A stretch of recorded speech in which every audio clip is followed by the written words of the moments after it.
Tens of thousands of football fans came to Highbury. Electrifying.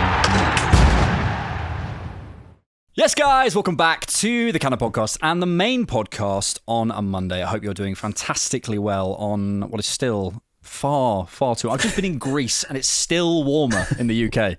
That's why I'm in a vest. Apologies, everyone. How you doing? It's the three beard amigos going on here. We've got sort of three shades. If you're watching us live on video, you can see three shades of beard going on. We are here to talk Arsenal. I hope you've had a fantastic week.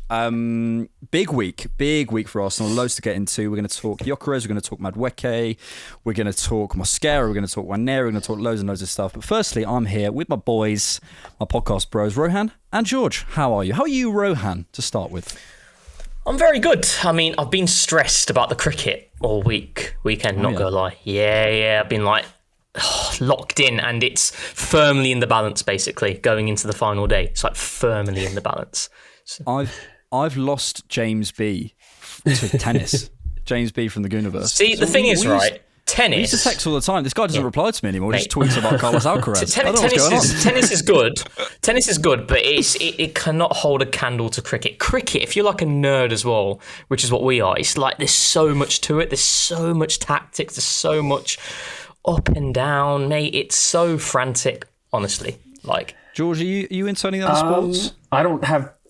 Surely you don't have time. I was going to Surely. I don't have time, to be honest with you. You can't be this much of a football nerd and have other sports. Watching every player. You I don't know. I think I've said before, I dabble in some of the hockey and the basketball is a very casual, if it's on as a bar or whatever, if it's on at a friend's house, I pretend to know what I'm talking about. Yep. But yeah, no, I think football's for me. That's it. One love. Yeah. I quite enjoy being a casual of other sport. I mean, people would accuse me of being casual of football. That's fine.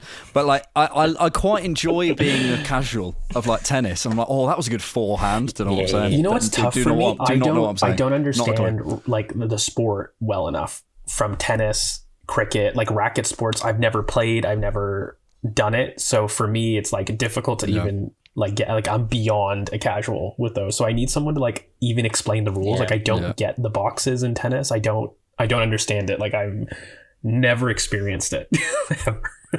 I played as a kid and I still don't understand it, mate. So don't ask me. Let's get into our beloved sport, football. And lads, let's start with it. We've had an on bomb for Victor Gyökeres. Arsenal are in the process of completing the move for Victor Gyökeres. It is fun. It feels like this summer, and I'll say this especially to you, Rohan, every time we go live on a Thursday, something happens. And we're recording this evening, something's happening. Maybe David Ornstein's a fan of the Cannon Podcast. And if we'd love to have you. Send me a DM, mate. Also in the process, we would love to have you. We'd love to have you. After taking final steps in negotiations with Sporting Lisbon, we made formal advances on deal terms over the weekend in bid to secure 27-year-old Sporting CP striker. We'll get into all the ins and outs of that, the sort of the fee, etc., etc. I want to start with this, though. This is the first main podcast that we've had since our last main podcast. And I think when hundreds of people say something, sometimes, some feedback you need to leave, but sometimes you do need to come back to it. And I think I want to take a little bit of a mea culpa here. I think what's funny on these sorts of things, you sort of assume, I said this to George the other day, I was I almost assume when I'm talking that I'm talking to sort of people in our Discord server. I don't really remember that actually lots of people are listening. And I think it was my bad. I don't think we spent enough time sort of focusing on the fact that no matter what we're doing here with Gyökeres, no matter what we think about Gyökeres, this is a net positive. So I'm going to take the credit for that, and the blame for that, not the credit for that. And I want to sort of separate this conversation out. If you want to hear concerns about Victor Gyökeres, if you want to hear our true feelings on sort of the pros and cons of the player, go for it. We've got scouted episodes. We've got stuff to go back on. We've got, you can go back and listen to our podcast. Now I want to focus on what this player can do for us, what this player is, what this player could be for Arsenal, and on the net positives. I think that's only fair considering Arsenal have made that. He is now going to be an Arsenal player. I think we should talk about it. Rohan. Yeah. I'm so excited because you've watched the I've done it. I've done it. You've finally done it. See, I do really want to separate those two conversations out because, yes, we could go back over, do we feel we've absolutely extracted everything out of the striker market, and do we think Gyökeres is a perfect player? But I think we've done that conversation. So now I really want to focus on how do we use him and how do we get better with Victor Gyökeres. Give us your sort of positive side of the player. I'd love to hear sort of what your takeaway is from this week. Yeah, so, when you've done the previous Scouted and the last main podcast, it was, you two who are educated on the player, and, you put your opinions forward. And, a lot of the things that you did say from the rewatches that I did over the past week, I totally hear it. And I'm in agreement with the flaws that you mentioned. But where I stand on it, and you boys know me, where I've always looked at this window in which I have my preferences. I'm not going to lie. I did prefer Sesko, and I still prefer Sesko. But I've always been in the camp of, if you can bring qualities that this team lacks, and you have an ability to really impact proceedings immediately, I'm on board with that. I'm very open-minded in the players that we bring in on that front, as long as it makes sense to me. And Viktor Gyökeres, a lot of the things that he does, we actually do need. And again, this is not to just be a contrarian to the points that you guys made, and you guys made a lot of points about the positives of Viktor Gyökeres as well. But I really do think that the player, where we do have to consider the league that he's in, and that is a significant caveat there and something to be aware of, and that translation, which ultimately no one can predict with complete confidence that he's going to be able to hit those numbers in the Premier League. So that's an uncertainty. But the positives, in terms of the positives, and bear with me, I'll go through them slowly and how I see them translating to the way that we play as well, and some of the things that we're going to have to change. The first is that this is someone who is an incessant channel runner. Like, it's non-stop, it's ferocious, and he'll keep going and going and going. Even if he doesn't win the battle time and time again, he's not circumspect. He will keep going and he will take the risk. And I think that is something that when we talk about the bias that he has, I would say Viktor Gyökeres is comfortable drifting laterally both ways, towards the right and the left, but he does cheat to the left, and it's like his trigger movement. And for me, the benefit that will have on Martinelli, I think, will be profound, because when you consider that Liverpool game away from home towards the back end of the season, that was the first time we saw those out-to-in runs from Martinelli from the byline coming in and then attacking the centre, and we just didn't pick him out. You could do that with Viktor Gyökeres. Viktor Gyökeres can drift wide, he can run the channel, and then Gabriel Martinelli can abandon width and he can attack centrally. Whilst Viktor Gyökeres is giving you that quality on the wide areas because of the power that he has, shoulder to shoulder. So I think that is something that is really going to benefit us, not just from unlocking the left-hand side in that aspect, benefiting Martinelli, but also against these mid-block teams. I watched Porto, the game, they played them a couple of times, and Viktor Gyökeres, I mean, we've seen Porto against us and the struggles we had against that physical mid-block. They had this trigger movement where every time Sporting played it to the left centre-back or the right centre-back, and then they provoked pressure from Porto's winger, that was the trigger for Gyökeres to drift wide and then run into the space. And it just pushed the lines deeper and deeper, and it gave Sporting an access route. That is something that we need more of, those runs, and Viktor Gyökeres will certainly give us that. So that is a big positive. The second, I think he has a really underrated creative potential. Like, his ability to find runners and also cutbacks in these areas is actually really good. I see it so many times where he drifts wide and players around him, teammates, are attacking the box and he picks them out. And also picks up these runs on the inside, these underlaps. So I think there's something to work with there. The ball striking, I think that's something everybody knows about him in terms of both feet and the ingenuity in which he provides there. That's something that we need more of for sure, the ability to create separation. And I also think his box movement is quite underrated. He picks out some really smart runs on the near post, the back post. I think there's a question mark in terms of his aerial capacity with some of the crosses. And I think that is a weakness there. But I like his movement and his activity in box scenarios. I don't think the sample size is big because of the teams that he's been playing with, but I see the potential there. So those are the positives. I'll go quickly in the negatives, and I think the negatives kind of link to Sesko as well in some things, which is why I don't want this to be just like a slander session on Gyökeres and his negatives, because actually Sesko shares these negatives as well, where I think Viktor Gyökeres is really poor aerially in terms of going long and pinning centre-backs. He doesn't win these battles, he struggles, and you can think of someone like Kai Havertz. He does that brilliantly. When we go long, he's able to kind of pin a centre-back and he's able to lay it off. Viktor Gyökeres will struggle with that. And then the other thing I would say is his touch. I would say it's inconsistent under contact. I wouldn't say it's bad. I wouldn't say it's great. I'd say it's inconsistent. But I think that can be coached with Mikel in terms of the work that he's done with previous players over the years. You think of Eddie Nketiah, you think of Aubameyang towards the latter stages of his reign. There's a lot of examples there in which he's helped players there. And the final negative I want to point out, and it's kind of linked to his positive, where he's so incessant on making these runs, it affects his balance. He falls over a lot, and it's when he's under contact, back to goal, also even shoulder to shoulder where he's strong.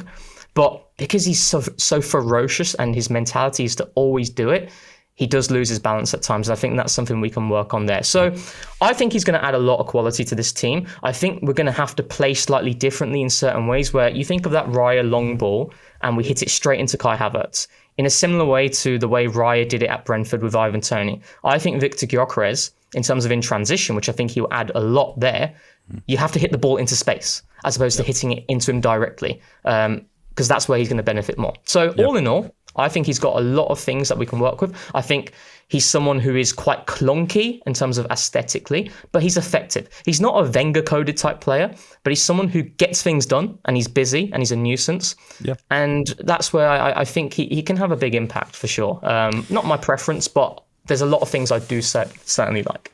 I think the Wenger thing is an interesting thing, and I actually hadn't considered up till you just said that. I wonder how much of the personal preference or the sort of the eye stuff is around sort of growing up with Wenger football and stuff like that. George, I'm just going to say a couple of things, and I'm going to ask you a two-part question. You'll want to answer the second bit deeply. I want you to come on the first bit more heavily. I think just a couple of things to pick up on what you said, Roham. There's a game, I think it's against Lille, that I watched a comp of him this week. Certainly the team, it's in the Champions League and they're in white, and I don't think it's Leipzig, so I think it's Lille. He has a brilliant game. From a technical consistency perspective, he has a brilliant game. And I think when he is at it, and this is, I think you said the word inconsistent then, that's probably what I'd say, but when he is at it, he can thread balls. I think what you said about the creative potential, I've seen him do it, and I think this is the thing. If we want to go into the negatives, there is stuff there, but there is sample of him doing it, which is a positive, right? George, two things. We've been critical of this signing, and we're here now. So let's talk about it. And let me ask it a different way.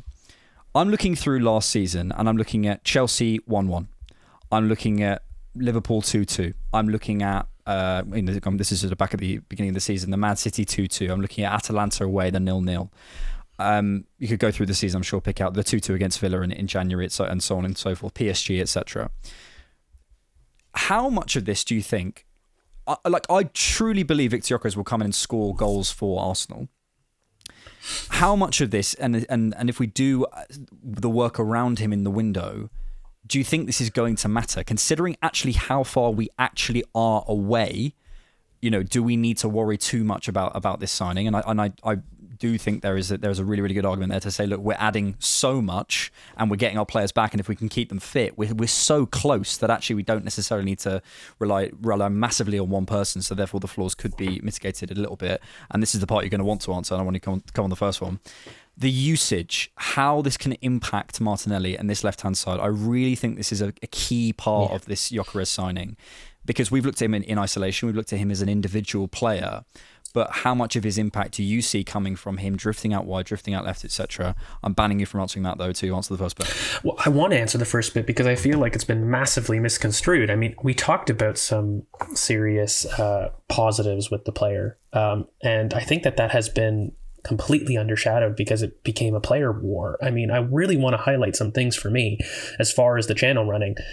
Instead of the games you mentioned, I'm going to mention Fulham, West Ham, Aston Villa. I'm also going to mention, some of the other ones as far as Chelsea, you could probably argue. The physical mid-block question in terms of what Gyökeres will like to do. Newcastle as well. Not in the competition. Again, I want to be really specific because I made this critique on the Scouted, but I think it's a good thing. Shoulder to shoulder, he's excellent. But when you're talking about the inconsistencies, it happens when he's trying to pin center backs. So don't make him pin center backs. Don't use him in that manner. Just because he's somebody, like he, for me, is a physical anomaly where you look at him and think he's the pinner. But he's not. He's the runner. He's the stretcher. And that's what he is, and that's what he likes, and you've got to allow. Seeing with his top off, you think that's surely. there's some of that, right?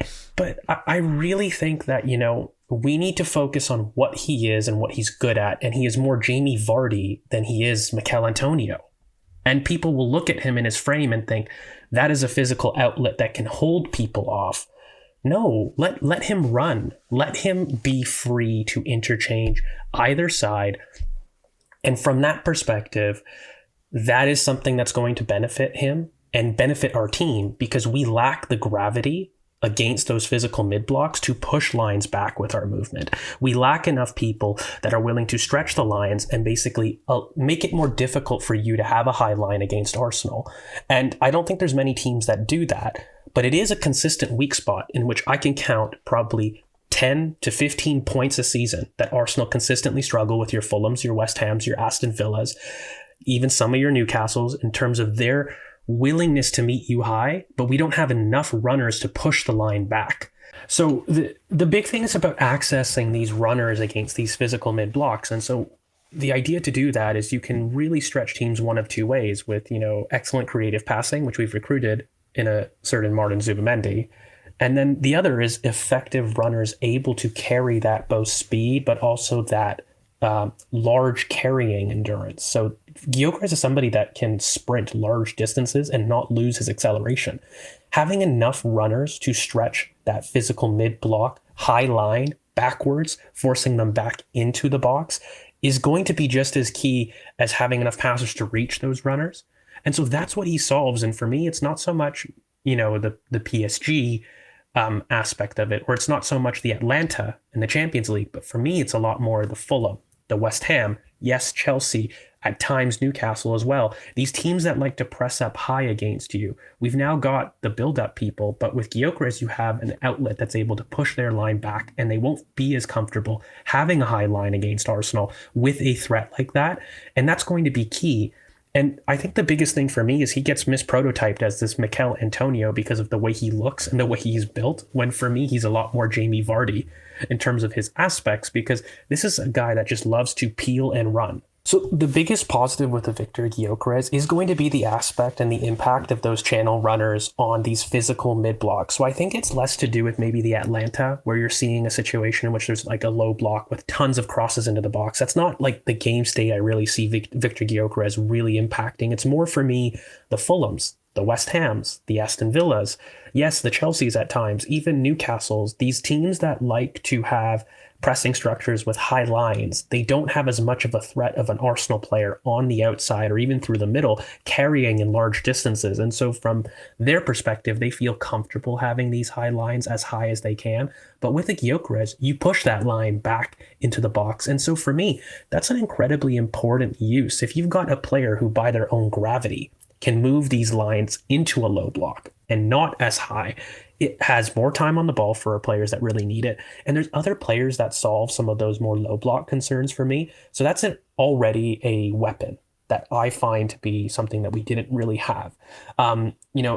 Even more important, when you start to look at some of the other ways that Victor Gyökeres can impact, we talked about this whole idea about maybe inconsistency under contact. Guys, let him run. Don't look at him and try to be Mikel Antonio. I really don't like that comparison, because he's not. He may look like something very different in terms of his physical appearance. Let him be the Jamie Vardy and let him stretch teams with his movement. Allow him to really play off the line in that aspect, and don't take away from what makes him great. I mean, you have to pair him with somebody that maybe has a little bit more of a reference, but there's been this new thing on X where people are talking about how PSG are just hitting the ball, by the way, off the startup into kind of like the corner flag just to gain ground and gain territory. Use Gyökeres to gain territory against teams that try to take away your territory. Now, once you're there, we're going to have to talk about some different things to maybe adapt and maybe focus, but his movement alone may allow our more dangerous players like our Sakas, our Martinellis to come more inside, to become more central, and they become the finishers. So it's about trying to understand the best ways that we can platform that use and get the most out of it. I do maintain the contact point is really specific for me. Like the inconsistencies with it happen a little bit more when he does try to pin. He does try to go back to goal. So just forget that aspect. Do what you're great at and really stretch teams in that manner. I think the creative passing point that you know, Rohan, that you were making is something that we even brought up in the scout. It's like when he's got the game in front of him, he sees passes quite well. And for me, having somebody brave enough to play the pass forward is something that we haven't already had. And, you know, like this idea about Arsenal having to have the perfect pass leading into the final third, Gyökeres doesn't care about that. He will just press. And that, to me, is something that's a very big positive, especially in this attack that I find is tepid, is kind of searching for the best ball, quote unquote. Like there is something to be said that Gyökeres, no matter the situation and how unlikely, the man will shoot and the man will try to go on goal. And, you know, that selfishness, I think it's been taken as a negative in some people's eyes and like in the comments.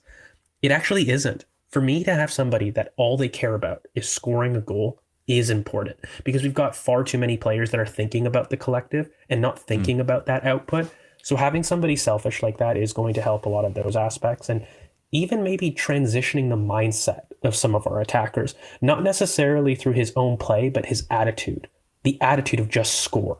And, you know, I think that's going to have an impact on the attacking group in general.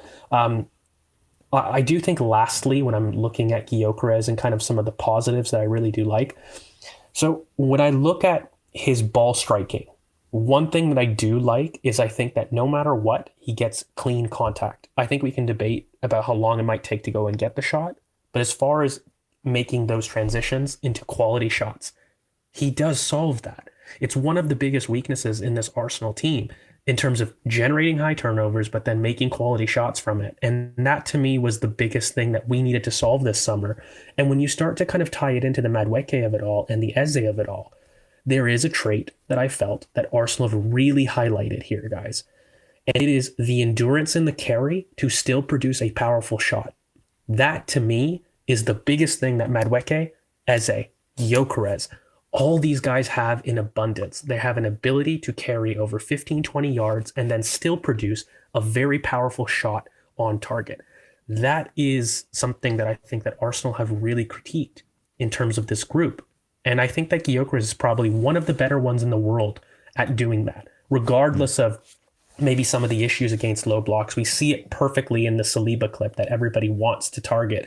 I mean, for me, the guy's carried and run over 45 yards, and he still produced a very powerful shot top corner. He's going to test and work keepers despite carrying 30, 40 yards. And that's just something that we don't have enough of in the attacking group. That one's against Kivior, which I think it gets missed out a little bit, but I take your point. I think the phrase that I keep coming back to with Gyökeres from a positive perspective is a handful.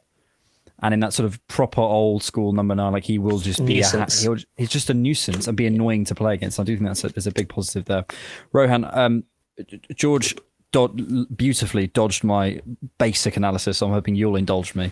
How much do you think the fact that we are so close, we don't, because the other side of this is, we're overthinking this, and we have to at least give it some credence.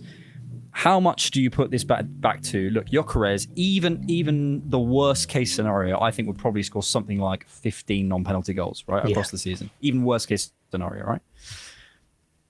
Forget the fee, and then we'll come to the fee in just a second, and sort of the contextualizing that.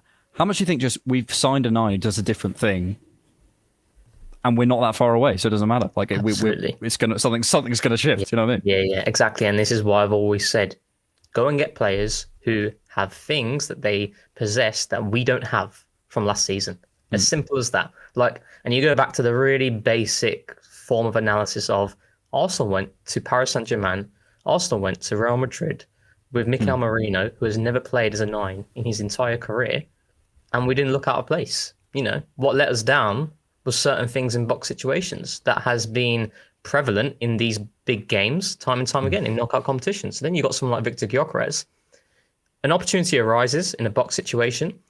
I have the belief that he will take it and he'll put it away, and that is where I think Clive Palmer talked about it on the Arsenal Vision podcast as well, in terms of these things in which sometimes we try and look at football through a lens that's very specific, and I think rightly so, because football is going that way, and all the big clubs look at, for example, look at the way that we were using throw-ins at Paris Saint-Germain to to generate chances, and we created a number of really good moments, and Donnarumma saved it. So these are the specifics.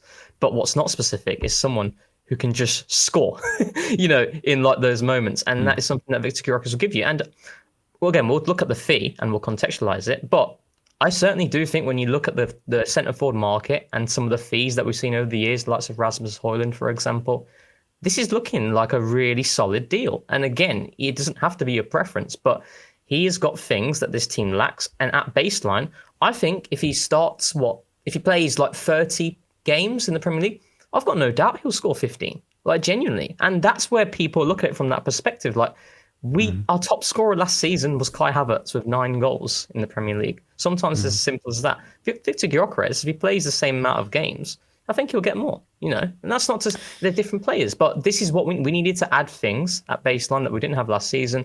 And one of the things is being able to put the ball in the back of the net, someone who has that never die mentality for all of his weaknesses. Probably the biggest positive of Victor Gyökeres, and it kind of does lean into that passion mode merchant vibe, but he has quality to show for it as well, is that he will not stop, and defenders will not like that. Teams will not like that.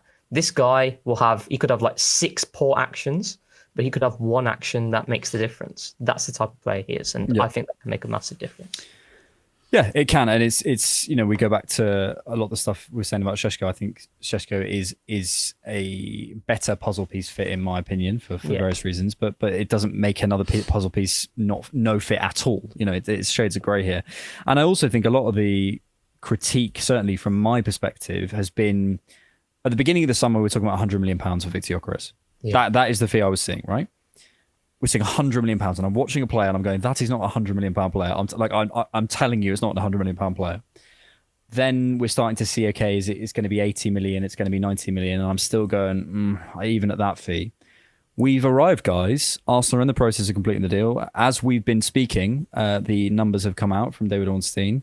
Literally 5 minutes ago, the article's been updated as we're recording. A deal is in principle with an agreement of 63.5 million euros fixed up front, which is 54.8 million pounds, plus a 10 million pound euro in add-ons, while the striker's agent has waived his fee to help facilitate the deal. We'll talk sort of how we've handled this deal and the Berta side of it in just a second. But if you go back, you can go back, and I'm not plugging myself on the Cannon podcast, but you can go back and watch the different knock video I made about him. And I put this big caveat, and I said, look, if we're talking about 70, 80 million pounds, I'm going to be a lot harder on the problems that I have with the player. A lot harder, because you're spending 70, 80 million pounds. I see this prohibiting centre forward moves in the future. I see this, this guy has to play he's like one of our, would be our second highest ever signing or something like that. Like when you're that sort of level of fee for you, I have big expectations for you, but when that fee is coming down and down and down and down, I begin to go, okay, if you're coming in for £55 million, like I start to really go, yeah, I have concerns for you, but you're gonna begin to show value. I'll just stick with you, Rowan, quickly on that, your sort of reflections on it before we sort of talk about Berta. Yeah, that's why I felt like, when you get into that territory of like 80, 90 million, I think that's extremely excessive, and it's the same way I looked at Šeško, where I said I was very big on Šeško, but I mentioned it on TCP Live, where you got to strike early for young talent before the money becomes excessive later down the line, in which they develop and they become this star like Alexander Isak has, right? But the money for Benjamin Šeško is already becoming excessive, and that's where I thought to myself, I've got to sit back and I've got to look at this and think, okay, I might love the player, but does this make sense as of today? For that money, I don't think so. And I'll be honest, when we played Sporting, and that was the first time I saw Victor Gyökeres, I said on the day, I felt that's a 50/55 million pound player in my eyes from that first watch. And I'd say he's worth a little bit more than that for sure after rewatching him. And it kind of fits into the fee that we're looking to pay. And I think the positive with this is that it potentially allows us to do other things on top that can get us even more excited, and the positive implications that does have. Whereas I don't think that could happen if it is an 80 and 90 million pound, which is at times what was reporting that Sporting were kind of hoping to get. So I think that's very big. I know people will always go from the perspective, and I get it, that it's not our money, but we have to consider this. You have to. And well, it matters when as his release clause is a certain fee, and the first instalment will be that. Well, it's like, well, you know, if we've knocked £30 million off the fee by negotiating in which, you know, you could certainly read as negotiation. I will talk about that in a second. It does matter, and you know, it's not our money, okay, but you want signings, don't you? Okay, well then you need to worry about money. Like it's that's it. George, I'll come to you for the Berta analysis, your forte. It's looking like a really good negotiation from Berta. I think to not wave too far in terms of the fee that Sporting were after. I think to not have to go into this. You know, we probably all wanted a centre forward, and I'm sure everyone at Arsenal, if you'd asked them the question, they would have want Alexander Isak on the 1st of June. Of course they would. But then it's like, how do you get to where you want to go when that's not possible? I think we've had to wait. I think we've had to basically say, look, Gyökeres, it looks as though we didn't report for training. We had to see how he respond to how Sporting was sort of negotiating with us, how the player responds, what the agent says, what the club says, etc. It feels like we've had to wait a little bit of time to see how that's responded. We've ended up in a situation with a player desperate to leave, obviously desperate to leave, Sporting in a very, very difficult position with an asset basically depreciating in front of their eyes. And although it's taken us a little bit of time, we have got it across the line for a really, really good fee. We're working with reports, so let's not be too definitive, I would say. But we're also looking at a result, and we're looking at a result of Victor Gyökeres, a striker who I think can come in and be the difference. Whether I think he's the best striker on the market is a different conversation. For a very, very respectable fee, lower than Kai Havertz, and a similar fee to Noni Madueke we're going to talk about in just a second. So yeah, I think we are looking at a really, really good negotiation, in my opinion. So I think when I have a look at it, ultimately, guys, if you're okay with Noni Madueke for £48.5 million and you've got a deal for £54.5 million for Gyökeres, effectively, what is that, £6 million over? You'd be very hypocritical if you're sitting there saying, okay, you're okay with Noni Madueke, who has clear limitations, but these are the positives, to have a very similar opinion of Gyökeres for only £6 million more, who undoubtedly is more proven than Noni Madueke. Like for you to have like the same thoughts on it, despite having a player who is prime age, and no matter what you say is one of the most potent goal scorers in the world, to have worked a price like that is phenomenal. It's unreal business. As far as value goes, like I'm with you, Rohan. Like I think he's anywhere from a 50 to 55 million pound player. For me, we got him for 55 million pounds. Like from a value perspective, we've done brilliantly as far as getting the deal over the line for the player. And I did want to highlight, I don't know if this is as much Berta, I want to put a lot more praise on Gyökeres, the man. I mean, to pressure his agent to take away that kind of commission, to do the work that he did as far as, you know, look, guys, all clubs ask their players to go on hiatus. All clubs hope that players do this, but he has gone above and beyond more than most players, I'd say, really ever. Like, how many players do you know actually took away the agent commission fee, took away their weekly wage, and went on strike? Like, you cannot critique that. Like, this is a guy that is dying to play for the club. And by the way, rejecting approaches from other people. Like, for as much as I want to praise Berta, who definitely probably did brilliantly, because Sporting are not easy to deal with. And there was, you know, reports back in June saying there's no way Gyökeres is leaving for anything like 60 million euros plus add-ons. Oh, mate, well, he left for 63.5, you know, so you really eked out a 3.5 million euros in there. Well done. Like that to me is, you know, an incredible deal. You go back and look at the Pedro Porro and Fernandez deals and stuff as well. They've got a history of this. Absolutely. They've got a history, but honestly, they lost as far as I'm concerned. Like there was the public perception that do Arsenal just give in and lose quite a bit of their negotiating power? I had actually argued that we've maintained it, in fact, strengthened it. And, you know, we've got a player here, and that's why I really want to praise the man himself for going to his agent and saying, listen, please accept less. The agent had no reason to do that, by the way. I mean, he's just listening to his client, and he clearly wants to play. Like, everything that was in Gyökeres' power, he went above and beyond to do for Arsenal Football Club. How can you not be excited by that prospect? Regardless of the player, like the mentality to do those things, I think is massive. And I think Bert has done brilliantly here. And we've got a striker in before preseason, guys. Like, our business is moving. And so on all aspects, for me, I am really happy. And, we talked about some of the benefits in there as well. But one thing that I thought we did forget, and I think it's incredibly important, when Arsenal have a game state that they are either chasing a goal or things are tied, and you want to, or even you're winning, by the way, and you want to sit in, what kind of a striker do you want to have on the last line? Gyökeres is the perfect striker if you wanted to go to a 3 at the back, clamp up shop, and just have somebody incessantly chase the channels. Yeah. That's something we just don't have, by the way. Saka's the only one, and we've had to make him be sort of a wing back, but also the outlet in those situations. So I am really excited about having that specific option because it puts less miles on some of our most important players doing those things.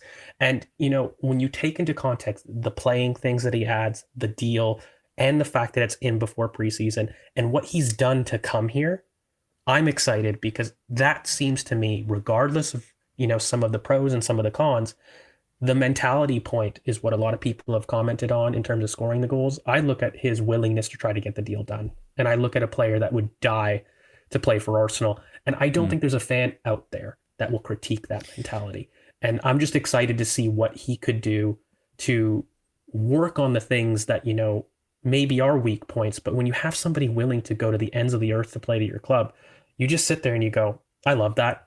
I do. And the fan in me loves that person. And, I genuinely hope he does phenomenally well because, the last time I've seen a player tell their agent not to take an agent fee, the last time I told them I'm going to have a less of a salary and I'm going to go on strike just to go to your club. Like, guys, that's a lot. Like, I know we want to praise Berta, but for me, this specific deal to Gyökeres, I'm putting all the praise on Gyökeres himself. I've not seen a player this desperate to join the club in a while. Yeah, I hear that. I think that's a really, really good way of putting it. And I keep coming back to this desire thing, and I think it's really, really important. How important it is compared, where do we contextualize it against technical qualities versus league quality versus, I think some people almost put it above that. And like for me, just personally, I think there's much bigger factors here in terms of the translation, but it is a big factor. And I think it's certainly endearing him to the fans, which is a massive thing. Ultimately, having the fans on side, if you're going to have a bad patch or whatever, I think there'll be a lot of people willing Gyökeres to do well, which is a big factor as well. So yeah, credit to him. Where does that leave us then before we move on to Madueke? Well, I think it puts me here anyway. I think I'm really excited now to see us play with a number 9 in a different way.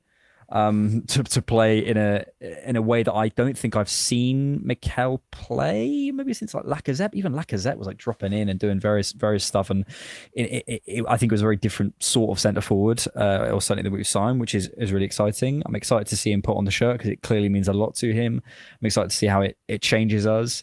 I still feel there are limitations to the player, and I still feel there was a different usage of this window in terms of centre forward. But right now, ultimately, we've got Gyökeres across the line, and we've got to support him, and we should support him because he has earned our support through his desire to play for the club. So fair play to him. Let's move on to Noni Madueke. We had here we go for Noni Madueke from Fabrizio Romano. I think Hand of Arsenal, I think you mentioned it a little bit earlier, George, in terms of the breakdown of the fee. Let me just try and find it. I think it was like 48.5 up front or something? 48.5 up front for Madueke. I think he confirmed that on his Instagram. He posted a picture with KSI today. I'm very curious who Hand of Arsenal is. Very curious. Maybe it's Vic Star or something. Lads, imagine. Madueke. We're gonna do the sort of this pod's version of what we've analysed for Gyökeres for him too, because we'll stick on the positive vibe. There's many concerns about the Madueke deal. Of course there is, in terms of the fee, in terms of like, the underperformance of XG stat. You could look at various things, right? I don't know what it is. I'm just beginning to rationalise my way into it. I'm starting to think this. I don't know, man. This feels like a good signing, dude. Yeah, and there's just I'm sort of seeing stats coming out, and I'm going, well, okay, maybe, yeah, okay, he underperformed the most out of any forward in the league, but what if that's a good thing? And all these things about Madueke, right? I want to come to 3 specific things about Madueke rather than just sort of opening out. First one is, I don't know if you guys remember, but well, you definitely do. You definitely do. Mikel speaking about Chelsea around the Chelsea game, and the quote about how he thought the numbers show it. The eye test shows it. I could try and get the exact quote, but that would require me being prepared. And basically the thing that stuck out to me was that he said they're best at attacking open spaces. That was the real key quote to me that Mikel said about attacking open spaces. Rohan, am I just adding 2 and 2 and making 5? Or how much do you think that quote matters? Because if we're trying to get better, as we talk about, at attacking open spaces, we've gone and signed a player from the team that our coach, whether we think it or not, thinks is the best at attacking open spaces. How much do you think that relates in, and how do you think Madueke can help us in that regard? Massively. I mean, to expand on the point that he made in that interview, and it was the Chelsea game at home, the Mikel Merino goal, he mentioned that they were the best attacking team in the league. And in terms of, like he said, how they threaten the last line, you always have to be active from a defensive point of view, the open space point, as you alluded to, the individual quality that they possess. But there was something big that he mentioned. He said, and they do this without their best attacking players. And the 2 players who didn't play in that game for Chelsea from the front line, Noni Madueke and Palmer were 2 of them. Shall I do my job as a host and actually read the quote? Go on, in open play, they are by a mile. I mean, the stats say it and everything that I've seen say it. They can open you up. They can run in transition. They have individual quality. Any player in the defensive line can throw you in behind. They can combine on both sides, on weak sides, and they're missing some big players as well at the moment. And you're bang on about that. Yeah, and I think he's probably alluding to maybe Jackson, Madueke, of course, and Cole Palmer. Now, again, right. I think I lost my head on the previous main podcast about this, to be honest, not gonna lie. I think it was... Silly season, mate. It was a big overreaction, not gonna lie, to be fair. And no, I'm not reverse engineering, chap, before you do say that in the comments. So, I want to look at this from a different lens here, Alex and George, right? So, I've always felt that we didn't need to spend big on a backup to Bukayo Saka. I've maintained that. It's not something that is common in football in terms of getting someone stylistically similar to the best player, because those types cost a lot of money. They just factually do. And what teams usually do is they look internally and they change things to mitigate the impact of losing your best player, right? Now, I felt we could do that with Ethan Nwaneri. He's not a winger, but you can change it to allow him to thrive there. But perhaps from the lens that I'm looking at, from maybe the way Mikel's looking at this, maybe perhaps there is something more with the Saka injury that they're a little bit worried about in terms of managing him to get the best out of him. From that perspective, I think there's something there, and maybe they don't want Ethan. Yeah, they don't want Ethan to be having that level of responsibility at the age that he is at to be the first backup there. And thirdly, I think Mikel clearly sees that right wing position in which he doesn't agree with my perspective, and that's okay. He's the coach, right? He believes that it needs to be someone who is stylistically similar to Bukayo Saka. He believes that is very important. Bryan Mbeumo, the links were really big there. I said at the time, I didn't see there being a lot of logic there. I didn't think that it was going to happen. But when you look at the links now to Madueke, it was very clear that he has put a lot of emphasis on getting someone who can give that sort of level in Bukayo Saka's absence, whilst also giving quality in other areas. In the case of Mbeumo, as a false 9, potentially, and in the case of Madueke, as a left-wing option as well. In terms of Madueke, and I've always felt this, and I said it even on that podcast where I lost my head, as a player, I really like him. And over the past week, I've been watching him a bit more. Mate, I like him way more after watching. I think he's due an explosion, this guy. And I think he's Chelsea's best winger from last season. Like, I was looking at the number of players that they have across the front line. He's better than Pedro Neto. He's better than Jadon Sancho.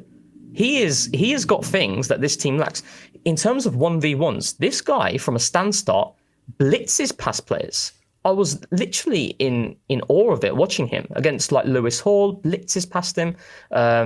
Robertson, although he's past his best, there's a lot of examples on players. He just beats them. It's the final action that lets Madueke down, which is really frustrating. But in terms of the 1v1 prowess, as I mentioned, in terms of his movement, mate, his movement from the left, in terms of how he attacks the box, there's a lot of similarities just in this aspect to Rafinha. Now, I'm not comparing the two players like for like, but in terms of the movement, how he attacks the box, it's really good. Likewise for the right-hand side. And I think that's why his expected goals ranked really highly and he underperformed that aspect. And I wouldn't look too much into it because it was one season. I think once that becomes a common pattern, it becomes more of an issue. But there are things there that he adds that this team does lack. It's just a bit frustrating how he's left-footed. He's an inverted winger. You know, I think if he was right-footed, I'd be way more excited. But as a player, he's got a lot of quality that this team does lack. And yeah, I think he's doing an explosion. It's just interesting to see how Mikel's going to use him, because I think that you have the right wing option there in the absence of Saka, but also on the left-hand side. I'm still doing more research, but there's 2 games I've watched. It's against Man United. No, 3 games. Man United, Liverpool, and Everton. All of these games, there's something common. His movement and his ability to still beat players 1v1 is top. So, yeah, that's where I stand on it as a player. There's some really, really good numbers out there. I mean, you go on his FBref, he's in the 94th percentile for non-penalty XG when compared to other attacking midfielders and wingers in men's Big 5 leagues. He's 93rd percentile for shots in total, which is a big thing for us in a very shot-shy team, as we always talk about. Touches in the attacking penalty area, he's 96th percentile. Progressive carries, he's 99th percentile. There's some numbers from Scott Willis doing the rounds earlier, which was goal probability added by carrying and dribbling per 90 with a minimum of 60% of the total minutes that are played in the team. And right out in front in the entire Premier League, ahead of Son Heung-min, ahead of Mohamed Salah, ahead of Garnacho, ahead of Gordon, ahead of Martinelli, Matoma, was Noni Madueke. George, I'm going to pivot this slightly just so we don't spend all the time talking about the player, because we've done a big scout episode. We've done I want to cover a different aspect of this deal. We've seen the sort of the abuse and the stuff that Madueke has got. We've seen the response to Madueke. I get the sense this is a guy who might enjoy that. Not enjoy the abuse, obviously, because abuse is never fun, but might use it, which I quite like. And I'm quite a big fan of. Not in any way to excuse the abuse, because it's a disgusting thing which we spoke about on the Scout, obviously. But I do get a sense that he might quite enjoy being the underdog. And secondly, what do you think has driven this, outside of people being idiots, which we know, like people are just idiots? Is it just the Chelsea link, or is there something else? Yeah, I mean, really quickly, because I'll say it, like, I mean, if you guys watch the Scouted, I'm a big fan, and I initially said my only pushback to Noni Madueke is the value, not the talent of the player. Yeah. I really like the talent of the player. And the biggest thing that, we did on the Scouted, which I would encourage everybody to go see, the reason why people are talking about this Rafinha is this long stride and ability for him to maintain it in both short and long distances. It means he eats up ground and gets into the box incredibly well. And, we talked about the 1v1 in that Scouted, so I won't go too deep because, we really were fond of the player. I want to cover a different angle. Yeah. And so when I transition in terms of the reaction that I've seen, I'll be honest with you, mate, I really don't understand it. And I don't want to be accused of going towards things that are political so quick. But I have to be honest, mate, like, I don't think I saw as much of a vitriolic reaction as I did with Havertz, by the way, which was similar 2 years ago for a slightly lower fee of like £10 million, but, much worse position and much younger. So, I mean, I don't understand why Havertz didn't get as much of a reaction as this. To me, this was worse than Havertz. And I just found it really ironic that we've got like Rio Ferdinand and it reaching the social media aspect about how it seems like everyone's concerned about the abuse now, when I just feel this was a guttural reaction to Arsenal having not completed a forward signing that they felt would impact the front line. That to me was the gut response. When you hear this news, we've yet to actually bring in a player that many people feel that would really impact kind of the starting 11. And then when Madueke's name came out, everyone's like, I'm not trying to hear that he's a good player.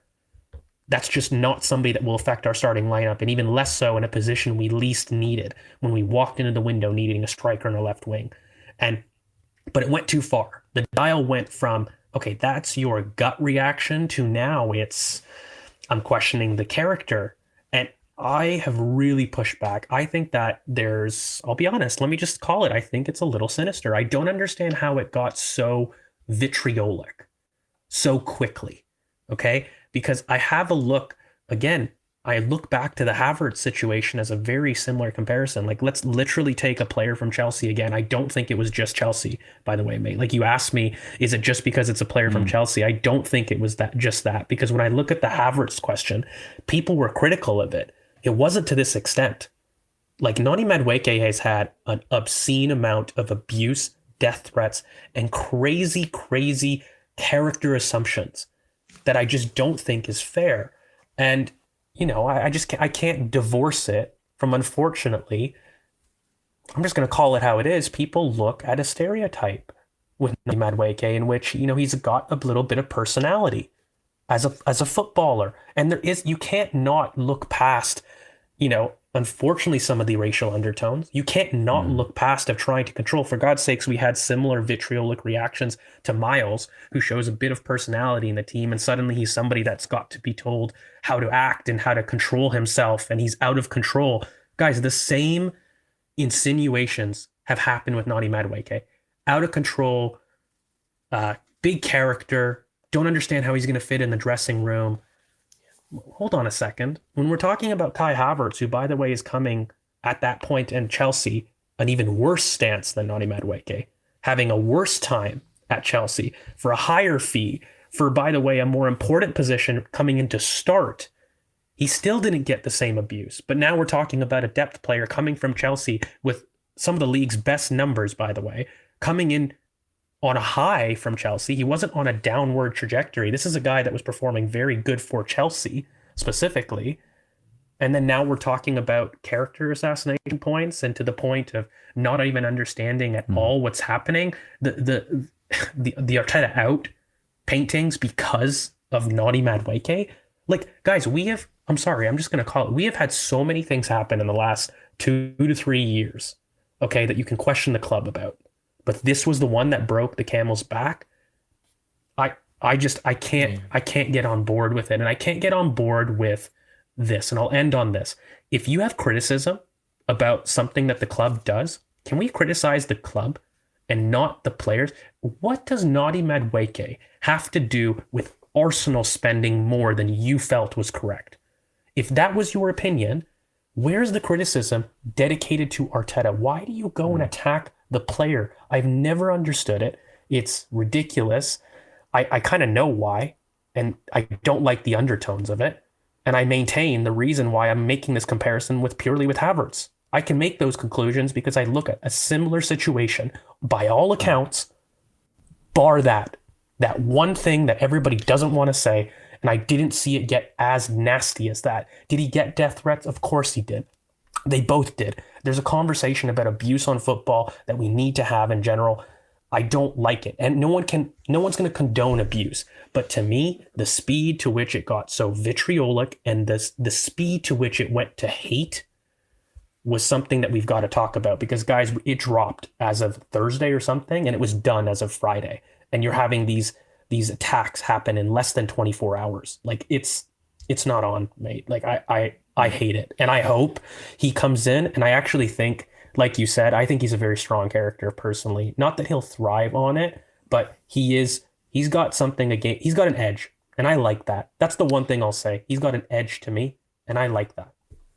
Yeah, I just think in the way he plays, like he loves taking people on. So I wouldn't be surprised if this was something that's slightly egging him on. Look, Rohan, I love the phrase "failure has many fathers," and I think the failure here, in many different ways, I think I agree with George. I think definitely has some racist undertones. I think it's the stage of the project Arsenal are at. It's social media. It's the time of the window. It's many different things, and you can decide how much of one is there or not. But I suppose I want to flip this back to. What do you think we can expect of Noni Madueke? And I want to give a specific spin on that, because I think, like, basically, I think people are saying that the frustration with it is, well, he's coming in and he's going to be a depth piece. And when this is sort of what we said, right? He's going to be a depth piece, and it's too much for a depth piece. That's kind of been, I guess, the general reaction. Certainly our reaction. Let's put it like that. Is he, though? Is my first question. Like, is he? That's the first question. And how do you see this sort of playing out? Because, like, I think the more I kind of rationalize it in my mind, the more I'm going, but could he start a left wing? Could he? Like, I'm seeing, numbers charts come out. I'm seeing, I'm watching him for PSV a couple of years ago when he had his spark back, and I'm going, mate, this might be the guy. Yeah. And secondly, another question. You sort of mentioned it earlier. I don't hate the idea that this is the beginning of Saka coming inside. Yeah. And I wouldn't be surprised. I'm not saying that's going to happen because, as you mentioned earlier, I think how we use the right-hand side is a big thing for Mikel, obviously, and has been a big non-negotiable for Mikel for a long time. And Saka being out there is like, it's similar to Gabriel. It's like feels like the two things that can never change in this team. And a couple of other things maybe, as in terms of people, right? And I'm just quite interested that maybe we look back at this signing and that was the thing that we needed to push Saka inside. And I wonder if you think that's completely barking up the wrong tree or not. I was literally just going to move on to that point, to be honest. I think in terms of not nominally from the get-go, because I think Martin Odegaard still remains to be a massive part of the team, and rightly so, in my opinion. But we've always felt in terms of when... And this kind of links to Gabriel Heinz as well. And again, this is speculation where we mentioned it on TCP Live. Some of the things that I found after doing my research on Gabriel Heinz, one of the things was from a coach's perspective, him as a first team coach, he analyzes the characteristics of the opposition in terms of individual matchups, and he changes the team accordingly in order to get the best out of that matchup. So I then went with the angle of maybe we're going to see more variation in terms of how certain players are going to be used. Declan Rice, Ethan Nwaneri. Why is there not, why can't we ask the question of Bukayo Saka in certain moments, in certain game states, coming inside and Madueke being the width holder 1v1 out wide? On the other hand, you could also flip it on the left-hand side. I'm very intrigued about the left wing thing here after watching a couple of games, because the way that he attacks the box, it's like I'm looking at it thinking, wow, he's always getting into really good positions. He's making these runs really smart, not getting picked out, visibly frustrated at times at Chelsea. I think that could really help us in terms of when you think of Gyökeres as well, right? When we talked about Gyökeres helping Martinelli in terms of those out-twin runs, Madueke can do those out-twin runs as well. He's done it every single time I've watched him at left wing doing my research now. So, yeah, I think, we've looked at it from a depth piece perspective, and I think, in essence, it's a fantastic depth piece. You can argue in terms of the deal and the finances to it, but strictly looking at the player, when you look at right wingers in the Premier League, Noni Madueke outside of Saka and Salah, you can make a strong case for him in that Bryan Mbeumo, Jared Bowen category. Those types of players, those inverted forward types. So yeah, I certainly see the versatility that he brings in different positions and the impact that can have on other players. And my final point on this, and just going back to the personality point of view, one of the things that I was intrigued about to watch Noni Madueke on these rewatches I was doing over the past week is to see what he's like off the ball. And we know not everybody is interested in that in terms of the press, deeper areas, tracking your runners. But Mikel is very interested in that, So he's the manager. So am I. And mate, he is selfless. The work that he does in the press, the defending he does in deeper areas, he does it. So this isn't someone who's got this ego in which he feels he is above that responsibility. Yeah. He does it. And Enzo Maresca, whatever you think about him, he strikes me as a coach who is very strict on roles and responsibilities.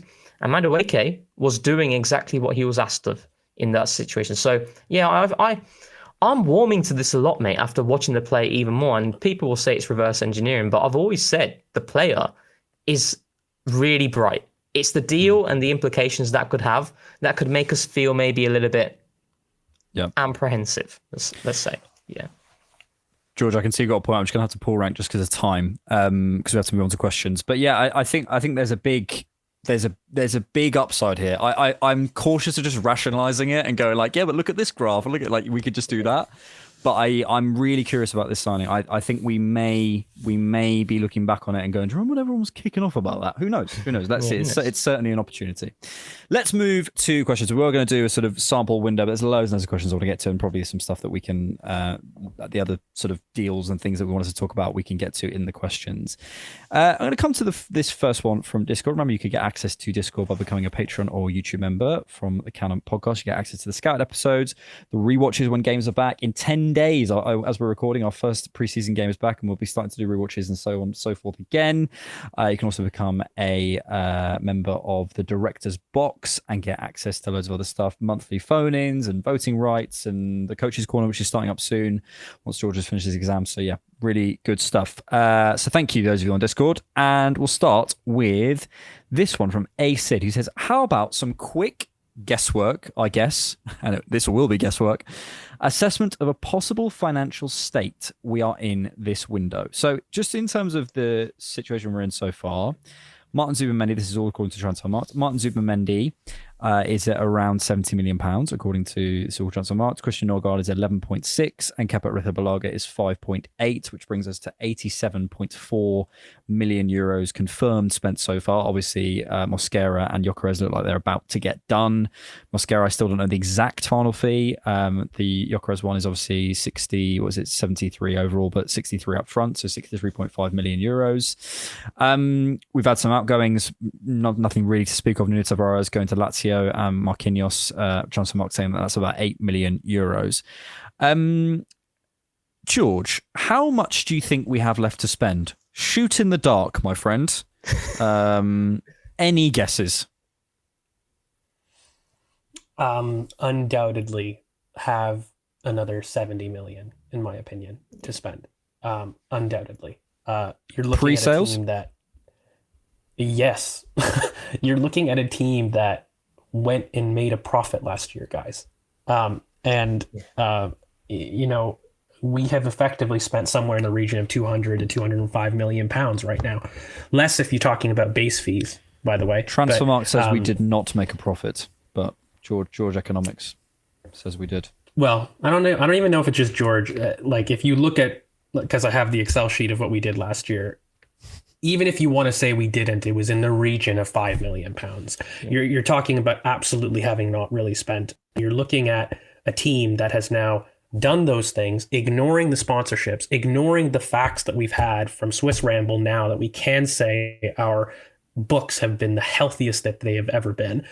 I'm sorry, guys. This is the bare minimum that we needed. And we're working from a period of having not done what we needed to do last year. Guys, we went into it saying that we needed at least a forward. Many people wanted 2 forwards last year. That was just, what people wanted. Didn't do that. So now effectively we've got 2 forwards and we're saying that, that's enough. No, for me, we have at least 60 to 70 million to spend. Even pre-sales. Sales would be a case of now making the books look better than they are. And, I think that when you have a look at sales, maybe there's a case of us doing something crazy at the end of the window. But for me, the sales are more about fringing out some of the wages and cleaning up the wage bill at that aspect, and also preparing for some really key contract extensions that are coming up. I mean, we've talked about Ethan. We've talked about wanting to get Saka, Saliba signed up. So we've done a lot of business too. For as much as we're all very frustrated, if you actually count, say we were to get another signing, and I do believe in the 60 to 70 million pound range is what we could function with, especially with what we've done. Guys, we've made financial decisions that have gone from Garcia to Kepa. Gyökeres has been a lot cheaper than what you wanted to talk about with Sesko. That base fee of 55 million pounds is not 75 million pounds. Okay. You're talking about even, the Zubimendi of it all. We paid higher than the release clause to get now installments. When you're looking at the financial position of the club, I would argue it's gross negligence not to expect another signing. And for me, if we're talking like that, then we've got to have a serious conversation about the owners, because it's now been 2 years in a row for me where we haven't done the bare minimum. And, I'm having a look at it. I'm really happy with the business that we've done. There has been a lot of work done where we've said 3 out of the 4 main signings that we've made, by the way, can look better if Arsenal do this. 3 of them. We've said that. We've said that with Kepa. We've said that with Norgard. We're going to say that potentially with Mosquera. We're saying the Gyökeres makes sense in terms of looking at what we've pivoted to because it's been too expensive in other areas. So guys, at some point, we've got to sit there and say that we should expect something else. And I maintain we walked into this window asking for a starting level striker and left wing, and we've done 1 potentially. I still don't know if Gyökeres is really my starter in comparison to Havertz, but we've done that position. And I maintain, I think people will reverse engineer if they expected Noni Madueke and Gyökeres to be the limit of our forward spend this summer. And in fact, you look at Noni Madueke and say, I can even rationalize it as long as we get a left winger. If you're talking Gyökeres and Noni Madueke and that's it and we're done, right now, we're having a very different conversation, in my opinion. Rohan, I tweeted this out earlier, essentially, that I felt Zubamendi, Norgard, Kepa, Eze, Madueke, Gyökeres, Mosquera, that's 7 signings, would be an 8 out of 10 window for me.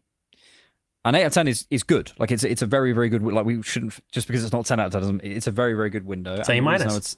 And the reason I would say it doesn't get a 10 is ultimately sort of what George is outlining. I think maybe I'm softer than gross negligence and things like that, but I would feel that we have missed. I would feel we hadn't maximised the window, because I still feel ultimately Arsenal needed to go. The most important piece in this window was a Rodrigo, Isak, Osimhen layout. Pick your favourite signing level forward. So if we don't do that, I would have feel that was a shame. And then I also have certain questions about, was Norgard the very, very best 6-8 we could get if we weren't going to go and do that signing? If we aren't going to sign him and we are going to go, spend extra money on, a Madueke who maybe you could argue either way.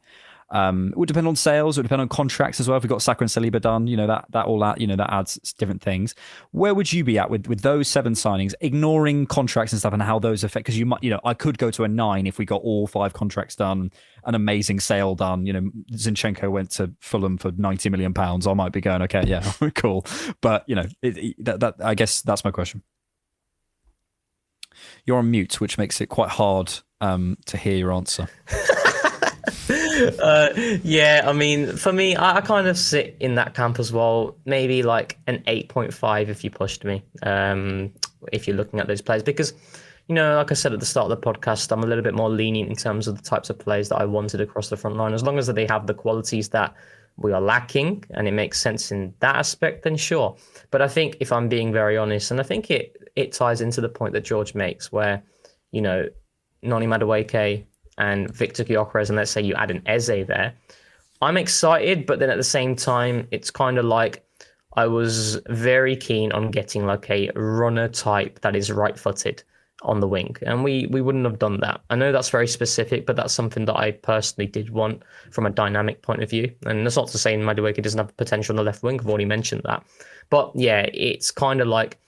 So the reason why I'm still giving it like close to an 8.5 is because whatever you think about certain players and types, what we can't deny is the fact that Arsenal have gone into this window and they've addressed a lot of things. Like, you put your list out on the holes that you wanted addressing within the squad. We've done that. We've done that with high volume. So yeah, I couldn't put it towards a 9 or a 10 because ultimately, if I am being picky, we haven't got the forwards that I would have wanted going into the window. But it's something that certainly improves as an eye, and because of the qualities that these players are bringing across the front line that we're lacking, that gives me optimism and belief. So yeah, and I think it's really it's funny doing this analysis stuff because like it's a really big step forward and a really positive window. But it's I almost feel sometimes, and I'm sure you boys feel this at times too. It's like you have to say it's good or bad. You have to pick a camp and then you have to sort of work back from there. And it's just not how I work. Like, it's just not how I think. It's like, something could be a really, really brilliant idea, but still have problems. Something could have loads and loads of problems, but we still need to do it. It's not that simple. And I think that's kind of how I'd feel about this window. There's loads and loads of progress, which is brilliant. But if that one big thing that I needed to get done isn't done, I have questions. So yeah, it's a funny one because you look at 7 signings and a lot of them really exciting. And do I think that can get us over the line in the Premier League or potentially? Well, there you go. Then it should be a 10. Well, not necessarily. It's like it's hard. 8/8.5 is still very high, isn't it? Exactly. It's an A minus. Are we sitting there saying that an A minus is poor right now? Like, I mean, exactly. It's good. I was absolutely shocked that a player at Arsenal might have an agent who could use the media to try and get a better deal. It's never happened before. I don't think it will ever happen again. And I thought he was going to leave. No, I have nothing to say about that beyond just I'm going to talk how excellent this is for us because all that stuff was pretty stupid to me. If you had like a couple brain cells, you could see what was happening. And, we've done that with Ethan Nwaneri for so long as far as AirPod Gate. He was, a youth player. I'm just so happy. I don't remember that. What was AirPod Gate? What is that? Do you not? Do you guys? There was that one secret scout account that was saying, he looked really sad entering like an international game, so he definitely wasn't going to sign, and he was thinking about going to Chelsea for his professional thing, and he just had his AirPods in. Sometimes I think I'm chronically online, and then I hear that stuff with youth. I have an eagle eye. Trust me. I just think all the we have a lot of PTSD as far as this goes, but if you looked logically about what Ethan has done as far as U21 players just in Europe, he's among the top 5 in terms of minutes. And there was never a case I doubted, like 0%, not even 1%, in which I sat there thinking maybe. But I look at what this means for Arsenal. Guys, it's huge. Like, I think when you have a look, we're all excited about Max, but Arsenal are entering a period in which there are many players that are actually from the academy that we're thinking about having significant impact on the team. And I think the last time we had that was a class with Joe Willock, Reece Nelson, Eddie, that kind of class, Emile Smith-Rowe, that was a class that was very successful that came. And I think we're slowly starting to have not the same class, but we're looking at, 3 or 4 players that legitimately could make an impact for Arsenal. And they're incredibly young, like between Miles and Ethan and Max. And, there's some other players that I'm really excited about, but they're really, really young. And we have them on the preseason tour. Like, it's an exciting aspect to Arsenal. And I think the only thing that I'll say is we do phenomenally well for the elite talents to make them progress to our team. We have legitimately a 10 out of 10 pathway for that. The only thing is I think we can improve on is the others, the ones that maybe aren't the 10 out of 10 elite talents that we can gain value of, like Michel Rosiak, who's now gone. That is something that we can do a little bit better on in terms of the talents that we're not sure could make the first team, but can we loan to get better value in? But I look at Ethan, guys, and I just think that's just a really important deal in terms of battling the chronic narrative that Mikel doesn't play youth. And, it improves the team, I think, to have at least 3 to 4 players in the playing squad that are academy kids, because it is a level of, in a day and age where we try to search for what it means to be Arsenal, and we're having cross-generation talks now where I'm like 30 personally, you've got people that are in their 60s, and then you've got younger people that are trying to look in and get associated with Arsenal. We're in a very big generation gap in a sense right now, where there are still very old people that remember what it was like pre-Invincibles to people that have remembered what it's like to just start the Emirates era. And guys, there are people that are just living off of what happened in 2012 and supporting the team for the very first time now after 10 years. Like, when you really think about it, guys, like, it is a crazy interconnectedness of supporting a club. And I think when you have youth talent that come through, that do play, that's how you attract youth to really care, for me personally. When you see people your own age, the amount of times that I see fans going, oh, year 2008 playing for Arsenal.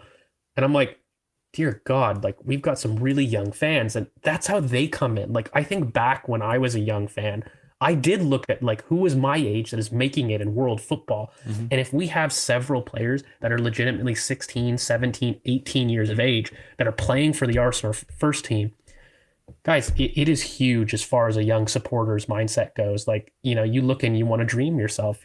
I'm in that position. Look at these guys that are my age mates doing what they're doing. It's incredible. So I can't wait to see what he can become. And I actually think we haven't seen 80% of Ethan. We've seen a lot of Miles because he's just a very bombastic style. Ethan's different, and I really think that he hasn't shown pretty much 80% of what he can do. Yeah. Yeah, I think it's big for people to feel identified with the team. It's a massive thing. Just to add some meat to that bone as well, Butler, Adeji, Keon Edwards, Jimmy Gower, Jack Henry Francis, Salah Eddin, Brian Okonkwo, Michel Rosiak, all names who I think have been sort of, not necessarily, no one's thought everyone's going to get to the first team, but all players, Butler Odeji played for us, Salah Eddin played for us in the pre-season, players who've definitely, been in and around it for Arsenal who've all gone with no fee recouped. So I think that's certainly something to look at there. Let's finish with a little bit on Mosquito. We haven't got loads of time, Rohan, so make it quick, make it snappy. How are you feeling about this? Because it's kind of slightly gone under the radar. Lots of people asking about it. Just your thoughts on where we're at with that. Yeah, really quickly. We spoke about him more in depth where I mentioned his positives and negatives, but in terms of the deal, it's one of the ones that actually excites me a lot because of what it means to that right-hand side unit, Saliba, Ben White, Timber. These guys have been fantastic for us, but they've all been in the red zone. They've all had to play through injury. You've seen Saliba towards the back end of the season, in which I think the criticism was, I'd say, over the top, but he had some real noticeable mistakes, and I think the number of minutes that he has been playing since he's came to the club, he would have played that entire 22-23 season as well had he not got that injury. So this is someone who has been run into the ground, has given us so much quality. So how do you preserve that? You bring someone in who is very much a prospect, diamond in the rough, things to work on the ball in terms of right now I'd say is a big pressing trigger because there are things after he receives the ball, he gets himself in awkward positions, similar to the way Gabriel was back then. But his passing ability is top. He's got the range, he's got the ability there. But I think for me, it's about maintaining the dynamics of play. This is someone who I think George and you both mentioned it on the Scouted in terms of that elite capacity, ground coverage, speed, 1v1s out wide. He's class at that. And then when you consider what we demand from our players at the backup baseline in order for us to maintain the pressing quality, you need to be able to do that. And I think this is someone who is going to help support that workload. And for the fee that it is at, which reportedly looks no more than 20 million euros, I'd say, that's top. Someone who can impact proceedings now, has huge upside, and it's future-proofing the squad. I don't know how you can't be happy with this, personally. No, I think it's a good deal, certainly in the context of the window. Okay, we'll finish there. Thank you all for your questions. We'll try to get to more questions when there's not so much happening. Obviously, we'll do that. Sometimes I think we give 20 minutes for questions. People say we want more. Do a Q&A. We do. Coming up at some point. we should, but to be honest, if you guys want to get on the live on a Thursday, we do loads of questions on there. There's the instant reactions, we get all your comments and stuff. And I know we're not coming to as many as we can, but when there's so much news, we just have to try and prioritize a little bit. So I hope you understand. We will have we had a Madueke scouted out on Friday, I think it was. You can go check out. We will have. There's no roundup this week because James is away. TCP Live will be with George and Rohan this week because I'm away. I'm on family holiday with my family, which I'm looking forward to and not thinking about transfers at all at any point during that family holiday. No chance. So yeah, I'll be away next week. So the boys will be taken over. Not much else to say. Thank you all for being here. Thanks for checking out the Cannon podcast. Hope you appreciate it. We have signed Victor Gyökeres, which, we obviously hate him, but it's a step forward. That's a joke, just for anyone. It's a massive step forward. And if you're listening at this point, it's because you can hold. If you can listen to an hour and a half of a podcast, you can hold many truths to be true. It's a step forward. It's a massive step forward, and there are difficulties. But at that price, I'm really looking forward to seeing how it does in Arsenal shirt. Thank you, George. Thank you, good sir. Thank you, Rohan. Always good to chat. Always good. We've had so many, you won't notice them in the pod, but we've had so many stoppages in this podcast. We've been in the wars today. There's been 6 stoppages for various reasons, so we've made it. But thank you all for making it through with us. We appreciate you being here. Make sure you subscribe. And thanks, as always, for keeping it Arsenal. Tens of thousands of football fans came to Highbury. This was one kind of queue the ladies thoroughly enjoyed. Electrifying. Inspiration.